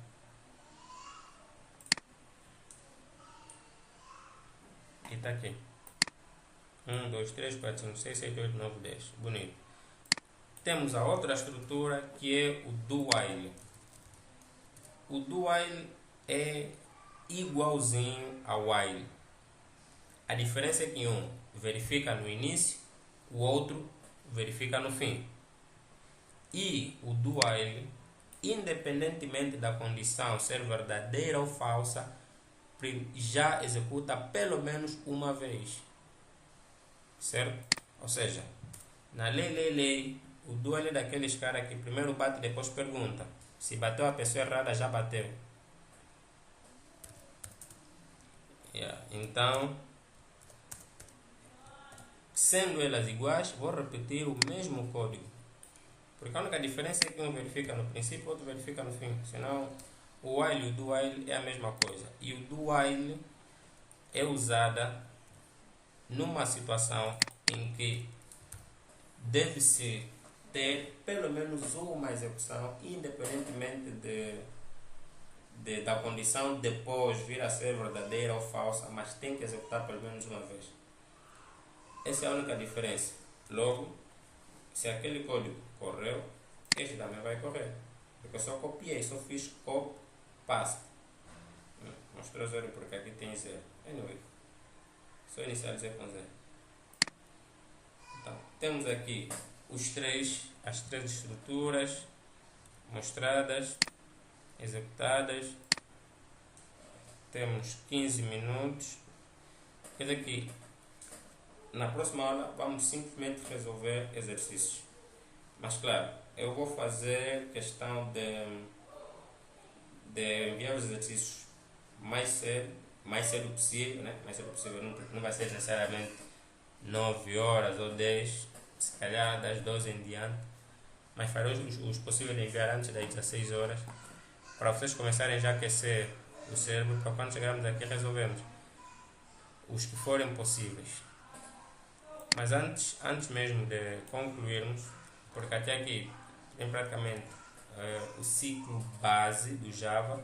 Vimos variáveis, vimos constantes, vimos class wrappers, vimos comandos de entrada, comandos de saída, estrutura de decisão, estrutura de repetição. Agora, acho que para fechar o ciclo daquilo que é a lógica de programação usando Java, só faltaria vetores.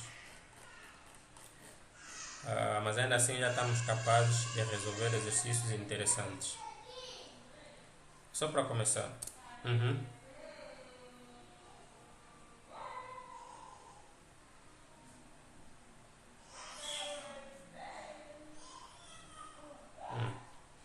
Vamos falar do for each.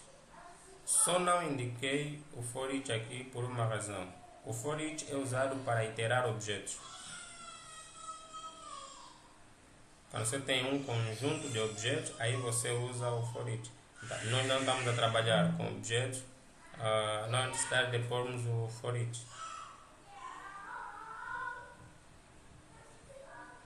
Certo?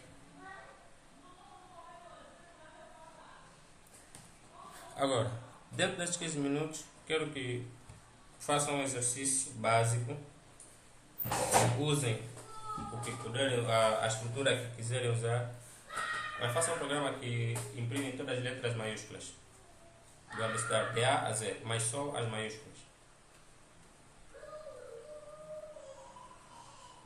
Vamos fazer aqui junto, vão editando ou vão escrever rápido e alguém deixar o código aqui no chat e eu executar. Mas não quer estar sempre aqui então.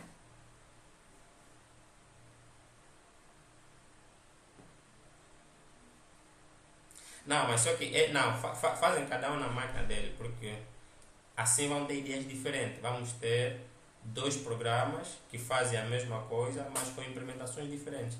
Vamos ver as ideias. Se fizermos todos juntos, sim.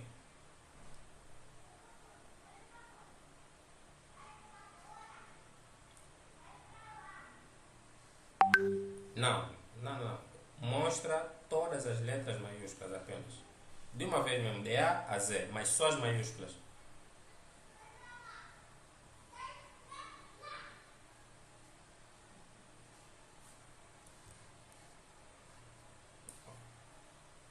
Essa é a parte interessante do exercício.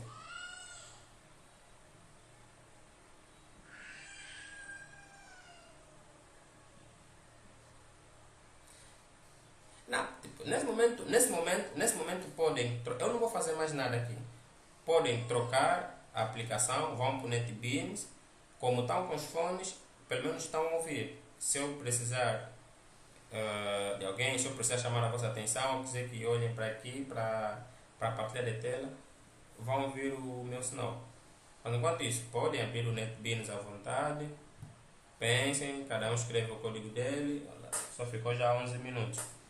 E quem terminar pode partilhar a ideia dele, vamos escrever aqui e discutir em conjunto. Mas atenção, o programa só mostra as letras maiúsculas, de A a Z. Não tem entrada externa, é direito. Podem usar a estrutura de repetição que quiserem, se é for, do while, estejam à vontade.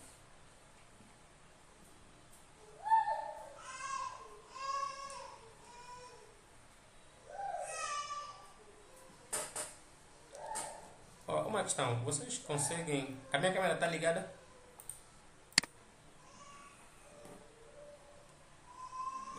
Não sei o que está acontecendo aqui, o Zoom, o Meet, o Color. Mas tá bom, enquanto vocês resolvem o exercício, vou tentar resolver o meu bug aqui.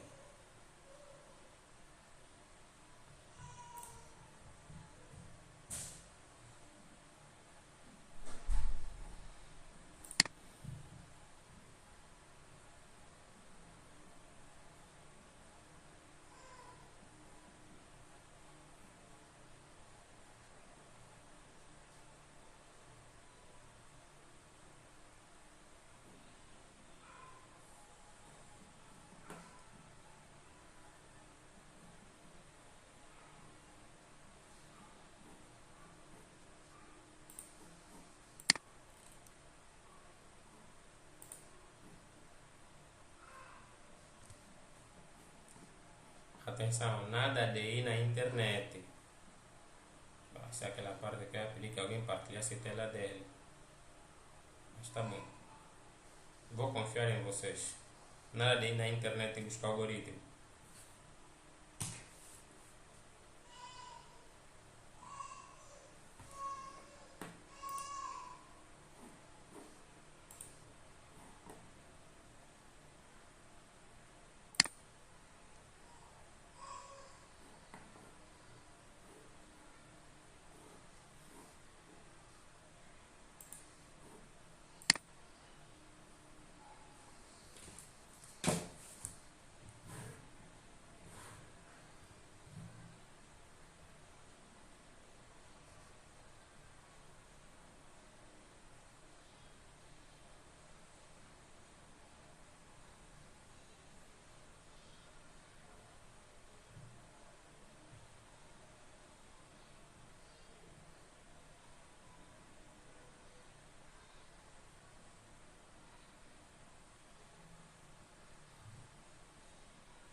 Tá resolvido?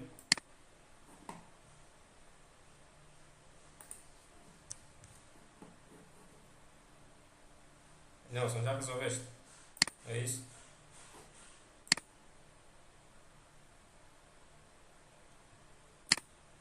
A ideia ou a resolução? Eu entender.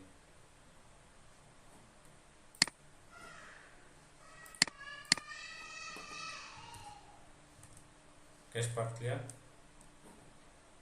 podes pegar o código para facilitar e colocares aqui no chat. Eu vou copiar e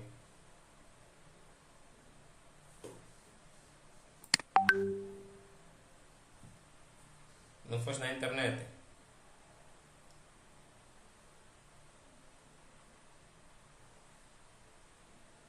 Não, eu esqueci, todos têm que ligar as câmeras. Hum?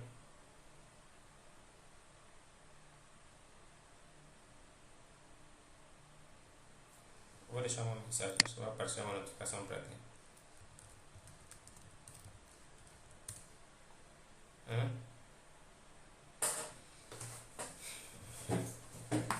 Uhum.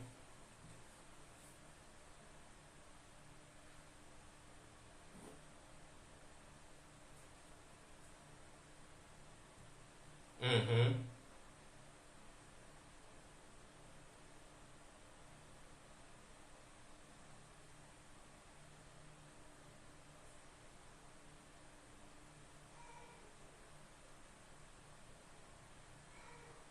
Ok. Partilha a tua tela. Já tá no NetBeans, né?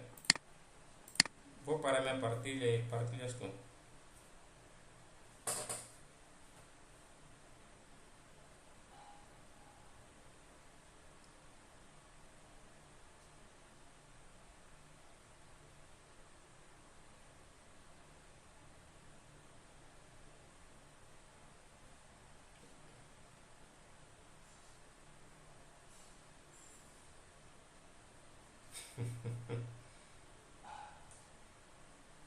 Nelson, partilha a tela para mostrares o código.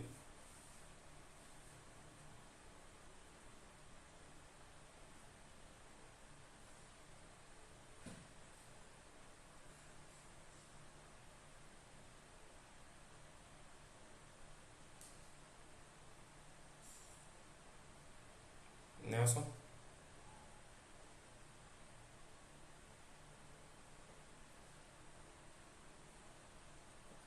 Nelson, consegues ouvir? Ok, é para partilhar a tua tela, mas pronto, tudo bem. No chat. Boas, sem mais, vou pegar e.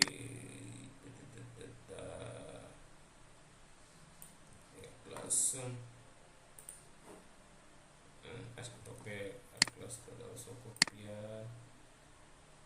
Aqui. Também. Isso aqui.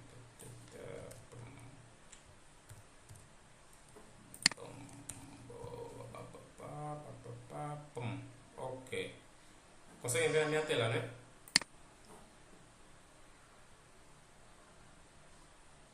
Pessoal, conseguem ver a minha tela?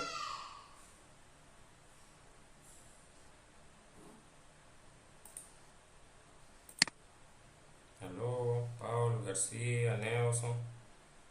Conseguem ver a minha tela?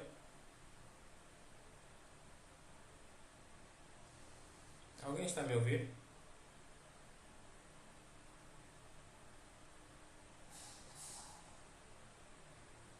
Ah, ok. Agora. Ok. Agora está visível, né? Aqui já consigo ver que a partilha está ativa. Ok. Este é o código que o Nelson partilhou para resolver o problema. Antes mesmo de começar a analisar, vou executar. Antes de analisarmos, né? Vou executar. Meu, tem que executar, tem que correr. Depois é que estamos a discutir bué, depois estamos a executar, não está funcionando. Ok, está aqui A, B, C, D, até Z, só as maiúsculas, correto. Agora vamos olhar o código. Declarou um inteiro, número 65. Por que esse inteiro 65, Nelson?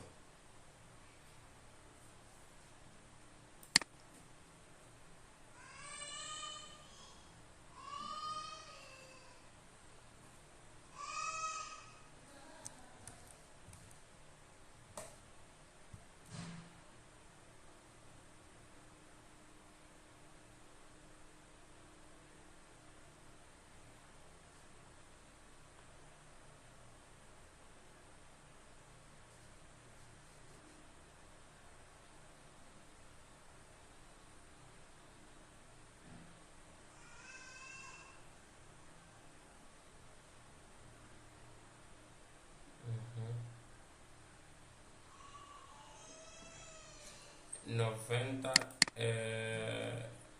corresponde a Z, é isso? 65 sei que é A. 90 corresponde a Z.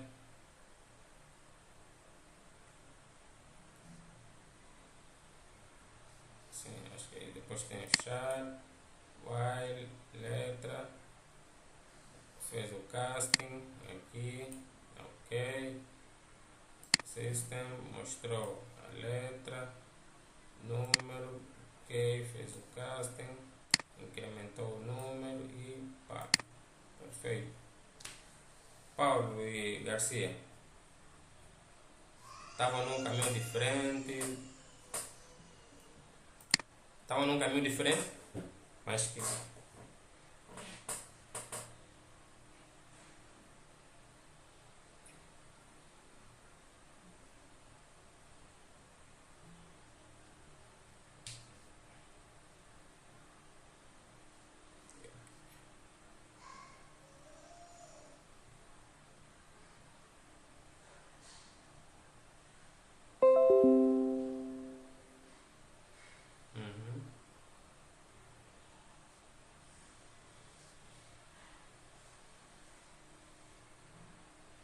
Hum, Isso é mafioso. Era usar o charite, né? Tipo, tens uma string com todo o alfabeto, de A até Z, yeah, depois ias ter aí um ciclo e começar a incrementar posição 0, posição 1, posição 2, posição 3. Isso é igual a quê? A fazer com printf ou print chart 0, print 0. Yeah, mas essa solução do o código não está uhum.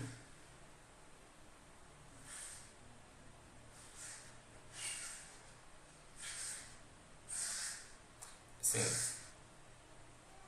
percebe? O segredo deste exercício estava exatamente na utilização dos caracteres correspondentes às letras. Esse era o truque. Porque basta pegares a primeira letra maiúscula, o A, todos os caracteres que virem a seguir vão obedecer a sequência até no Z. Só depois do Z que depois vem outros caracteres que já nem sei quais são. Então, o que o Paulo, o Nelson fez? Ele declarou um inteiro que tem a primeira letra que corresponde à letra A. Essa aqui é a letra A, né? O número corresponde à letra A. E declarou uma variável letra que vai estar a pegar a versão char de cada número. No ciclo ele usou um while, enquanto o número for menor a 90, menor ou igual, 90 corresponde à letra Z. Quer dizer que ele vai sair de 60 até 90. Então ele faz o quê? Pega a letra, recebe o número convertido. Ou seja, pega o número, converte em letra, guarda em letra, mostra. Depois, pega a letra, foi mostrada, converte novamente em número e incrementa. E quando ele já vai fazendo isso. Mas nós poderíamos melhorar este código. Estamos já 4 minutos acima. Não vamos fazer aqui a melhoria. Fica já como tarefa este código de melhorar este programa, ok? Porque tem formas aqui de melhorar esse programa, deixar ele bem mais compacto, evitar algumas instruções que desnecessária não diria, mas que, ou seja, olha o termo bonito que eu posso usar. Pronto, desnecessária. Mas Nelson, não te sintas mal, yeah? Não. É tarefa, deixa código das crianças. Yeah. Procurem melhorar. Tem algumas instruções aqui que, com elas ou sem elas, né? Está melhor assim, para não ter que dizer desnecessário. Com elas ou sem ela, o programa funciona na mesma. Poderíamos fazer aqui juntos, mas devido ao tempo, vou deixar como tarefa. E adicionalmente à tarefa, vão criar um programa que converte um inteiro para binário ou um binário para o inteiro, isso de acordo com a escolha do utilizador. Ou seja, vamos criar um conversor de inteiro para binário, onde o utilizador é que vai ter que escolher: quero converter um inteiro para binário. Vai lhe pedir o número inteiro e vai apresentar o binário correspondente. Quero converter um binário para inteiro. Vai escrever, vai pedir o binário e vais apresentar o inteiro correspondente. Perceberam?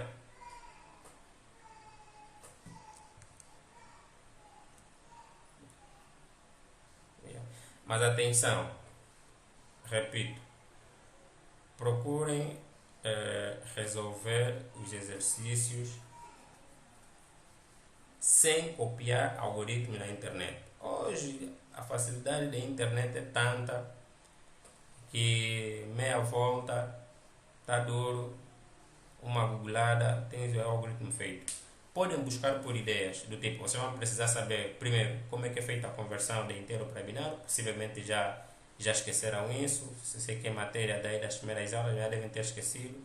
Vão pesquisar como fazer essa conversão. Quando tiverem um mecanismo de fazer a conversão, esforcem-se ao máximo em implementar sem irem buscar algoritmos na internet. Se não conseguires, é normal, não conseguiu. Antes mesmo de eu consultar a internet, vem para aqui para a aula, vamos discutir, leva as ideias e depois pode-se buscar outras versões melhores do algoritmo. Porque senão, se forem para o Google começar a buscar os algoritmos, começar a buscar as soluções na sua totalidade, estás a te mentir a ti mesmo. Porque os algoritmos, na verdade, todos têm bases semelhantes. Quando você resolve é uma ideia que ficou para muitos dos próximos exercícios. Então, fazem esse esforço, busquem apoio na internet da fórmula do problema. Converter um binário para um índice. Como é que se faz isso? Vão ver a regra, vão estudar, a regra matemática é essa. Depois passa para o teu algoritmo. Tem uma dúvida de como é que se faz isso? Vou escrever como é que se faz isso. Isso faz assim. Ok. Mas sucessivamente. Duas tarefas bem básicas. Essa aqui mesmo, vocês bem dispostos. Nós aqui na aula mais 5 minutos já resolvem. Mas pronto, como já estamos em cima do tempo, vou deixar para amanhã. E amanhã, no intervalo das 12 às 16 horas, vou deixar a lista de exercícios. O dia da manhã só vamos resolver exercícios. Vou já deixar a lista amanhã. Deem uma olhada, tentem resolver os possíveis. Atenção que não serei eu a resolver. Serão vocês a resolverem com as minhas dicas. Se eu estiver a fumar, então nem vou dar dica. É mesmo só vocês a resolverem. Talvez o professor Adélio também, como está aqui. Está me ouvindo? Internet.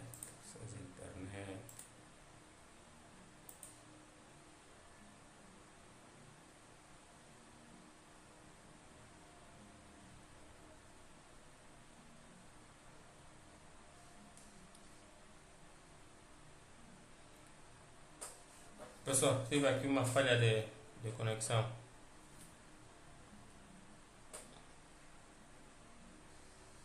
Tive aqui uma falha de conexão. A internet, tá bom. Amanhã a aula vou botar no teto, para a internet não falhar mais. Mas acho que ficou os pontos-chave, né? Perceberam qual é o programa ou seja, qual é a tarefa que ficou para vocês? Então é mais importante. Ouvi aí o Adara falar de um algoritmo para tecla. Também é tarefa? Tem também um algoritmo de fazer uma aplicação. Também pode ser tarefa, Adara.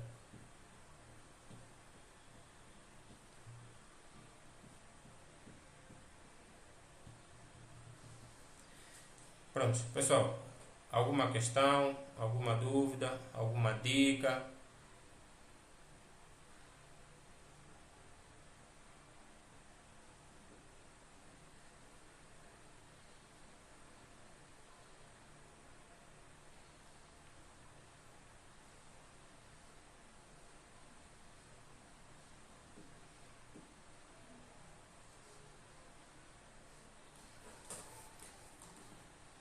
consegues não.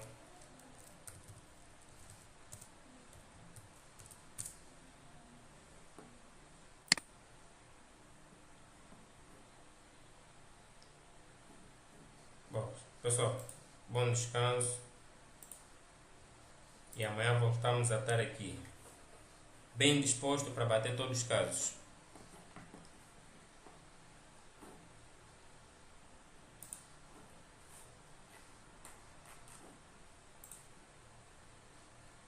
Olá.